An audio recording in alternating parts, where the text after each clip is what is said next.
വേഗം വരുന്നവനായ യേശുക്രിസ്തുവിന്റെ നാമത്തിൽ ദൈനംദിന അപ്പം എന്ന അനുദിന വചനചിന്തയിലേക്ക് ഏവർക്കും സ്വാഗതം. ഇന്ന് കൃപയിൽ സ്ഥിരപ്പെടുവീൻ എന്ന വിഷയത്തെ ആസ്പദമാക്കി ചില കാര്യങ്ങളെ നമുക്ക് ചിന്തിക്കാം. അതിനാധാരമായ ഒരു വാക്യം വായിക്കാം. എബ്രായർ 13-9 വാക്യം. വിവിധവും മന്യവുമായ ഉപദേശങ്ങളാൽ ആരും നിങ്ങളെ വലിച്ചുകൊണ്ടു പോകരുത്. ആചരിച്ചു പോന്നവർക്ക് പ്രയോജനമില്ലാത്ത ഭോജന നിയമങ്ങളാലല്ല, കൃപയാൽ തന്നെ ഹൃദയം ഉറപ്പിക്കുന്നത് നല്ലത്. നല്ലതും പോഷകസമൃദ്ധവുമായ ഭക്ഷണം കൊണ്ട് നാം ദുർബലമായ ഒരു ശരീരത്തെ ശക്തിപ്പെടുത്തുന്നു. തീക്ഷ്ണമായ പ്രാർത്ഥനാ ജീവിതത്തിലൂടെ നാം ആടുന്ന കാൽമുട്ടുകളെ ശക്തിപ്പെടുത്തുന്നു. ഭിന്നതയും കലഹവും ബാധിച്ച കുടുംബങ്ങളെ ദിവ്യസ്നേഹത്താൽ നാം സുഖപ്പെടുത്തുന്നു. എന്നാൽ ആന്തരിക മനുഷ്യന്റെ കാര്യം വരുമ്പോൾ കൃപയല്ലാതെ മറ്റൊന്നിനും അതിനെ ശക്തിപ്പെടുത്താൻ കഴിയില്ല. കർത്താവിന് വേണ്ടി തീക്ഷ്ണതയുള്ളവരായിരിക്കാൻ കൃപ മാത്രമേ നമ്മെ ശക്തിപ്പെടുത്തുന്നുള്ളൂ. ക്രിസ്തു ഭൂമിയിലേക്ക് ഇറങ്ങി വന്നപ്പോൾ അവൻ നിരവധി നിധികൾ കൊണ്ടുവന്നു. ദിവ്യസ്നേഹം, പിതാവിന്റെ മഹത്വം, കരുണ, ദിവ്യസത്യം. അവനിലൂടെ നമുക്ക് പാപമോചനവും രക്ഷയുടെ സന്തോഷവും ലഭിച്ചു. ദൈവത്തിന്റെ ദാനങ്ങളിൽ ഏറ്റവും വലുത് അവന്റെ കൃപയാണ്. ക്രിസ്തു ഈ ദാനങ്ങൾ കൊണ്ടുവന്നതു മാത്രമല്ല, അവൻ നമ്മുടെ ഇടയിൽ വസിക്കാനും തീരുമാനിച്ചു. സ്വർഗത്തിലായിരുന്നവൻ നമുക്ക് വേണ്ടി ജഡമായി മാംസരക്തങ്ങളോടെ ഈ ഭൂമിയിൽ നടന്നവൻ ഇന്ന് നമ്മുടെ ഇടയിൽ വസിക്കുന്നത് എത്ര അത്ഭുതകരമാണ്.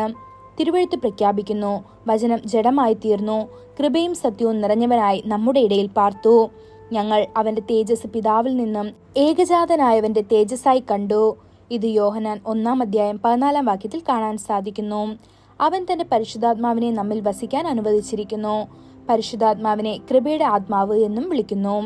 ഈ ദാനം നിരസിക്കുന്നതിന്റെ ഗൗരവത്തെക്കുറിച്ച് ബൈബിൾ മുന്നറിയിപ്പ് നൽകുന്നു. കൃപയുടെ ആത്മാവിനെ അപമാനിച്ചവൻ എത്ര കഠിനമായ ശിക്ഷയ്ക്ക് യോഗ്യനാണെന്ന് നിങ്ങൾ കരുതുന്നു എന്ന് എബ്രായർ 10-29 വാക്യത്തിൽ ചോദിക്കുന്നു. പരിശുദ്ധാത്മാവ് തന്നോടൊപ്പം പ്രാർത്ഥനയുടെ ദാനം കൊണ്ടുവരുന്നു. കർത്താവ് വാഗ്ദാനം ചെയ്യുന്നു, ദാവീദ് ഭവനത്തിന്മേലും യെരുശലേം നിവാസികളുടെ മേലും കൃപയുടെയും യാചനയുടെയും ആത്മാവിനെ ഞാൻ പകരുമെന്ന്. ഇത് സെഖര്യാവ് 12-10 വാക്യത്തിൽ കാണപ്പെടുന്നു.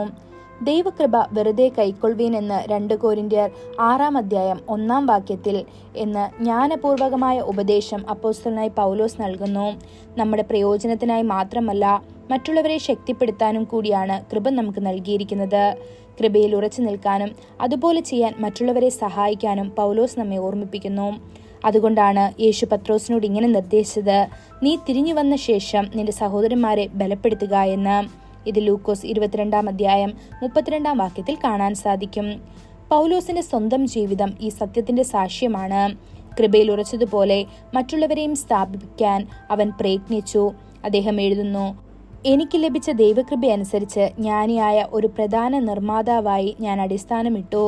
മറ്റൊരുത്തൻ അതിന്മേൽ പണിയുന്നു. എന്നാൽ ഓരോരുത്തൻ അതിൽ എങ്ങനെ പണിയുന്നു എന്ന് ശ്രദ്ധിക്കട്ടെ എന്ന് 1 കൊരിന്ത്യർ 3-10 വാക്യത്തിൽ കാണാൻ സാധിക്കും. ദൈവമക്കളെ, നിങ്ങളുടെ ആത്മീയ ജീവിതം കൃപയിൽ ഉറച്ചു നിൽക്കട്ടെ. നിങ്ങൾ കൃപയിൽ വളരുമ്പോൾ ഈ ദിവ്യദാനത്താൽ മറ്റുള്ളവരെ സ്ഥാപിക്കാൻ നിങ്ങൾക്കും സഹായിക്കട്ടെ. ഈ വചനങ്ങളാൽ ദൈവം നമ്മെ ഓരോരുത്തരെയും അനുഗ്രഹിക്കുമാറാകട്ടെ. കൂടുതൽ ധ്യാനത്തിനുള്ള വാക്യം 1 കൊരിന്ത്യർ 15-10 വാക്യം. എങ്കിലും ഞാനാകുന്നത് ദൈവകൃപയാലാകുന്നു, എന്നോടുള്ള അവന്റെ കൃപ വൃദ്ധമായതുമില്ല. അവരെ എല്ലാവരെക്കാളിലും ഞാൻ അത്യന്തം അധ്വാനിച്ചിരിക്കുന്നു. എന്നാൽ ഞാനല്ല, എന്നോട് കൂടെയുള്ള ദൈവകൃപയത്രേ.